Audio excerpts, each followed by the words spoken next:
एक घर में 3 संत प्रवेश करते हैं और जैसे ही दरवाजे पर जाते हैं तो अंदर से आवाज़ आती है कि ठहरिए, अभी आप अंदर नहीं आ सकते हैं क्योंकि अभी मेरे पतिदेव कहीं बाहर गए हुए हैं।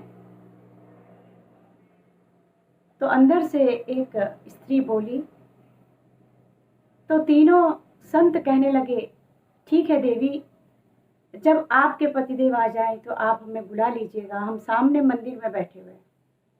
ठीक है, तीनों चले गए। थोड़ी देर के बाद उस स्त्री के पति आते हैं और उन्होंने वो बात सारी बताई कि आज 3 संत आए थे और मैंने उनसे कहा कि आप बाद में आना। तो पतिदेव ने कहा कि बुला लीजिए। तो जब उनको बुलाया गया तो उन तीनों में से एक ने कहा कि हम तीनों एक घर में एक साथ प्रवेश नहीं हो सकते हैं, आप हम तीनों में से किसी एक को बुला सकते हैं और एक ही व्यक्ति अंदर आ सकता है। तो उन्होंने अपना परिचय दिया कि मेरा नाम धन है और वो जो दोनों हैं, एक का नाम प्रेम है और एक का नाम सफलता है। आप चाहो इन तीनों में से किसी को भी बुला सकते हो, लेकिन शर्त यह है कि एक ही जना अंदर आएगा, तीनों नहीं आएंगे। आप अंदर जाकर के सलाह मशवरा कर लीजिए और जिनको आप बुलाएंगे वो आ जाएंगे। वो स्त्री अंदर गई और जाने के बाद उसने अपने परिवार के सामने ये बात रखी कि भाई 3 हैं, एक का नाम प्रेम है, एक का नाम सफलता है और एक का नाम धन है। अब वो तीनों में से किसको बुलाना चाहिए ये आप सब लोग डिसाइड कीजिए।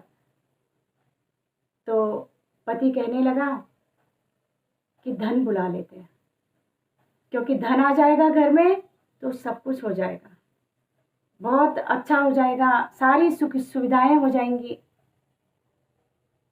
तो बेटी कहती है कि नहीं, प्रेम को बुला लीजिए। और पत्नी कहती है कि नहीं नहीं, सफलता को बुला लेते हैं।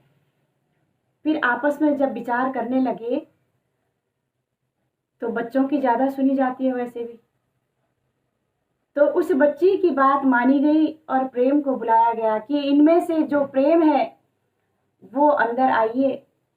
जैसे ही प्रेम अंदर आने लगे वैसे ही वो दोनों भी आ गए। तो स्त्री ने कहा, अभी तो आपने कहा था कि हम तीनों एक साथ एक जगह नहीं जा सकते हैं, कि तीनों में से सिर्फ एक ही व्यक्ति जाएगा, लेकिन ये क्या, हमने तो आपको बुलाया और आप दोनों को तो हमने नहीं बुलाया। तो वो कहने लगे कि नहीं नहीं देवी, जहां प्रेम जाता है वही धन और सफलता दोनों हम प्रेम के साथ ही रहते हैं, हम प्रेम से कभी अलग नहीं होते। जब आपने प्रेम को चुना है इसलिए आपने हम तीनों को चुन लिया है, हम प्रेम के साथ ही रहते हैं। कहने का तात्पर्य, आज लोगों के पास धन भी है और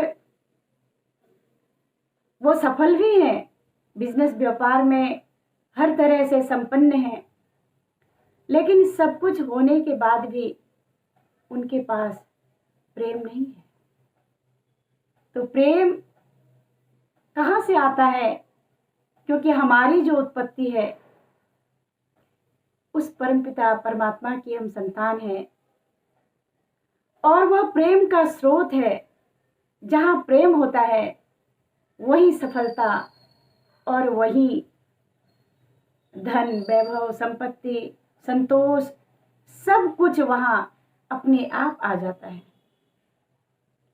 तो कहने का तात्पर्य यही है कि अपने जीवन के अंदर प्रेम का परिचय दें और इतना प्रेम परिवार के अंदर, समाज के अंदर, देश के अंदर, हर जगह अगर हमारे अंदर प्रेम होगा नफरत नहीं होगी, वैमनस्यता नहीं होगी, तो हम अच्छा कार्य कर सकते हैं। हर जगह हमें सफलता प्राप्त हो सकती है। और धन तो कहने के लिए, वैसे धन बहुत बड़ी चीज है, लेकिन प्रेम से बड़ा धन और कुछ भी नहीं है।